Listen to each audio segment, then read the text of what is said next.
kami dari kelompok 4. Aku Angelika Simarmata dan narasumber kita Santika Pujanisa. Oke teman-teman, di sini kita akan membahas mengenai analisis produk bioteknologi. Mungkin teman-teman bingung ya, apa sih analisis produk bioteknologi, dan mungkin belum tahu bioteknologi itu apa. Mungkin nanti Teh Santika bakal bantu aku ya Teh mengenai analisis produk bioteknologi. Mungkin dari Teh Santika sendiri sebelumnya gimana nih Teh kabarnya? Baik, gimana kalau Teh Angel?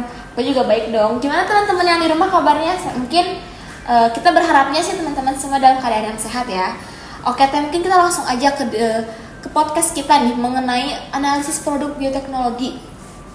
Mungkin teman-teman yang di rumah dan teman-teman yang ada di sini belum tahu nih Teh, produk bioteknologi itu apa, atau bioteknologi itu sebenarnya apa nih Teh? Mungkin boleh dibantu. Kalau bioteknologi itu sebelumnya teknologi penggunaan mikroorganisme, sel atau komponen sel untuk membuat suatu produk yang mempunyai suatu aktivitas gitu Teh Angel.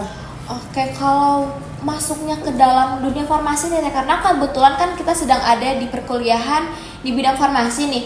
Mungkin ada nggak sih Teh manfaat dari bioteknologi sendiri di dalam dunia farmasi, atau ada nggak produk yang sebenarnya selama itu kita pakai nih ternyata dia tuh produk bioteknologi gitu?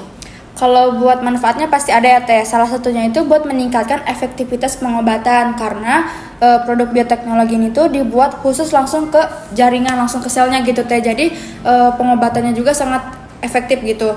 Kemudian selain itu juga untuk meningkatkan keamanan, karena diproduksi dalam kondisi yang terkendali gitu Teh. Kalau buat contoh produk bioteknologi sendiri tuh yang kita biasa dengar itu pasti ada vaksinnya Teh. Apalagi kemarin pas Covid tuh, vaksin. Terus ada juga insulin yang buat diabetes. Terus ada antibodi monoklonal dan ada terapi gen Teh yang biasa digunakan buat kanker gitu Teh. Oh, berarti sebenarnya selama ini tuh produk yang bisa kita pakai kayak vaksin waktu kita Covid, terus obat diabetes kan insulin yang kita kira ternyata itu cuma produk farmasi, ternyata itu pun termasuk dari produk bioteknologi ya Teh? Betul Teh. Kalau misalnya kalau di farmasi itu sebelum kita jadi obat nih, biasanya itu kan ada melalui pengujian. Kalau dari bioteknologi sendiri itu apakah dia juga melakukan pengujian sebelum membentuk suatu produk, atau bagaimana nih Teh? Pengujian itu pasti dilakukan ya Teh. Nah, pengujian buat biotek ini tuh ada dua. Yang pertama ada uji biologis. Uji biologis ini tuh bertujuan buat mengevaluasi potensi bahaya pada produknya. Bahayanya apa sih? Ada toksisigenisitas, ada karsinogenisitas, ada teratogenisitas. Nah, metodenya itu yang dilakukan ada pada organisme hidup, bakteri atau sel hewan juga bisa Teh. Nah, yang satu laginya tuh ada uji aktivitas farmakologis. Ini tuh bertujuan buat mengetahui efek farmakologis dari produknya. Terus apa aja sih yang diuji? Diuji tuh kayak dosis, farmakodinamiknya, farmakokinetiknya. Nah, terus metodenya gimana? Kalau metode yang dilakukan pada uji aktivitas farmakologis ada dua, ada uji in vitro sama uji in vivo. Bedanya apa? Nah, kalau in vitro itu dilakukan pada sel atau jaringan yang diisolasi dari tubuh atau dari sel bakteri gitu Teh. Nah, kalau in vivo itu dilakukan di luar sel atau jaringan gitu. Oh, berarti secara nggak langsung tuh pengujian dari bioteknologi dan farmasi itu sendiri tuh sebenarnya mirip-mirip ya Teh? Apalagi sama-sama untuk pengujian di farmakologisnya, seperti dosisnya itu pun tetap diuji di dalam bioteknologi, karena kan bekerja langsung di dalam tubuh manusia. Dan ya, sama betul, mungkin ya. Karena tadi tuh yang aku tangkep tuh ada pengujian yang melalui sel hewan. Kan kita juga sebelum diuji langsung ke kita kan kita tuh melalui pengujian dengan hewan dulu ya Teh. Terus dosis-dosisnya pun kita uji juga seperti kayak ada LD50, LD100 dan ada dosis lazim yang seperti itu kan. Berarti sebenarnya itu tuh sama dan masih berentetan mungkin ya Teh? Gitu. Oke, kalau misalnya gimana nih Teh cara kita bisa tahu kalau misalnya produk yang kita pakai selama itu ternyata dia tuh produk bioteknologi juga gitu? Karena kayak tadi kan vaksin ternyata aku tuh baru tahu kalau vaksin itu ternyata produk dari bioteknologi, karena aku kira tuh selama ini hanya dari farmasi saja gitu. Gimana nih cara kita bisa membedakan kalau ini tuh ternyata produk bioteknologi?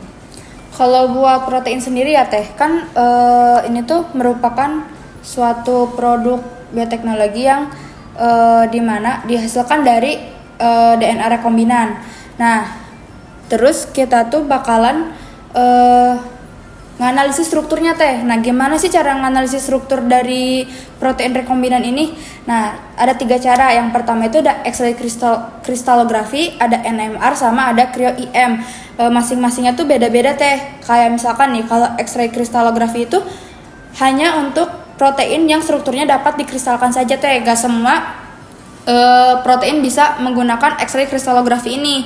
Nah, gimana caranya? Yang pertama itu kita cloning protein yang kita inginkan dulu, lalu diekspresikan proteinnya dan dipurifikasi atau dimurnikan. Kemudian dilakukan crystallization trials untuk mendapatkan his kristal.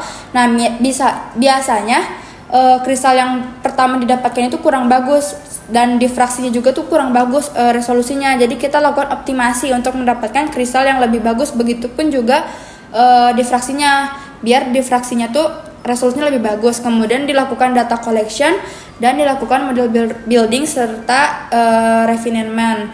Nah, kemudian ada NMR. Kalau NMR ini teh dilakukan buat sampel-sampel yang ukurannya kecil teh.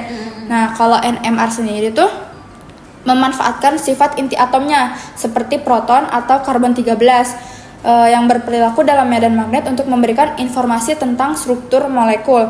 Kelebihannya itu, kalau NMR ini ya teh, kemampuannya tuh bekerja dalam larutan juga. Kalau tadi kan yang X-ray itu kan cuman buat yang kristal. Nah, kalau ini bisa buat larutan juga teh gitu.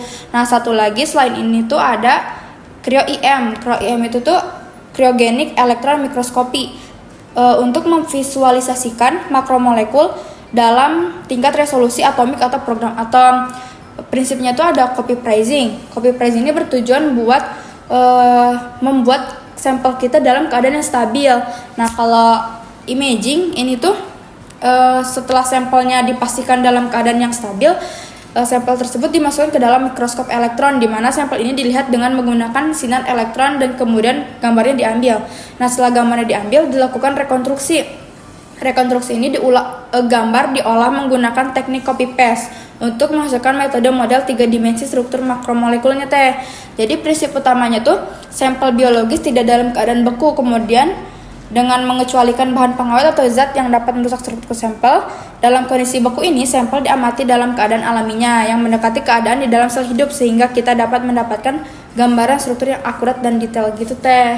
Oke, berarti mungkin untuk kita bisa tahu tuh dia merupakan produk bioteknologi tuh kita tuh harus melalui pengujian dulu ya, kayak pengecekan, menganalisisnya dulu nih seperti apa. Jadi kita tuh butuh sampel dari si produknya ini dulu. Betul. Oke, berarti sangat kompleks ya teman-teman untuk mengetahui mengenai tentang produk bioteknologi. Gimana nih teman-teman? Masih bingung nggak nih mengenai analisis produk bioteknologi? Karena kan tadi tuh udah jelasin ya panjang, dan ternyata produk farmasi dan bioteknologi itu mereka tuh masih satu rentetan. Dan yang kita kiranya, ini mungkin sepertinya cuma produk farmasi aja, ternyata itu produk bioteknologi itu ikut berperan di dalam situ. Oke, mungkin terima kasih atas penjelasannya mengenai analisis produk bioteknologi pada hari ini.